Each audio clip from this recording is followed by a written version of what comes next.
திருச்சிற்றம்பலம். திருவாசகத்தின் 2ஆம் தலைப்பான கீர்த்தி திரு அகவல் எனும் பாடலில் 80ஆம் வரி முதற்கொண்டு 90ஆம் வரி வரையிலான பொருள் விளக்கத்தை அறிவோம் வாருங்கள்.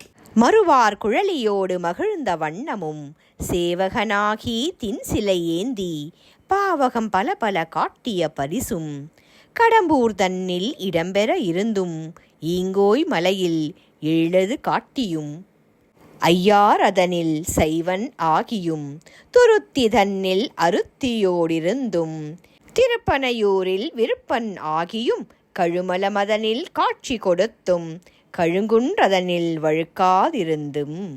மறுவார் குழலி மனம் பொருந்திய கூந்தலுடைய அம்மையுடன் இணைந்து இருந்தும் வீரனாகி வலிமை பொருந்திய வில்லை ஏந்தி பலவகை தோற்றம் காட்டிய செயலும் கடம்பூர் தலத்தில் இடம்பெற்ற தன்மையும் திரு ஈங்கோய் மலையில் நக்கீரருக்கும் அகத்தியருக்கும் தன் எழில் உரு காட்டியும் திருவையாறெனும் திருத்தலத்தில் ஆதிசைவனாக வந்து பூசை செய்தும் திருதுருத்தி ஊரில் விருப்புடன் எழுந்து அருளியும் திருப்பனையூர் தலத்தில் இன்புடையவனாகியும் திருக்கழுமலம் என்றழைக்கப்படும் சீர்காழியில் திருஞான சம்பந்தரின் தந்தையான சிவபாத இருதயருக்கு காட்சி தந்தருளியும் திருக்கழுங்குன்றத்தில் நீங்காது நிலை பெற்றும் திருப்புறம்பயம் தலத்தில் நல்லறங்கள் நிகழ்த்தியும் என்று இறைவன் வீற்றிருக்கும் தலங்களையெல்லாம் அடுக்கிக் கொண்டே போகிறார் மணிவாசகப் பெருமான். இதன் தொடர்ச்சியை அடுத்த பதிவில் காண்போம். நன்றி, வணக்கம்.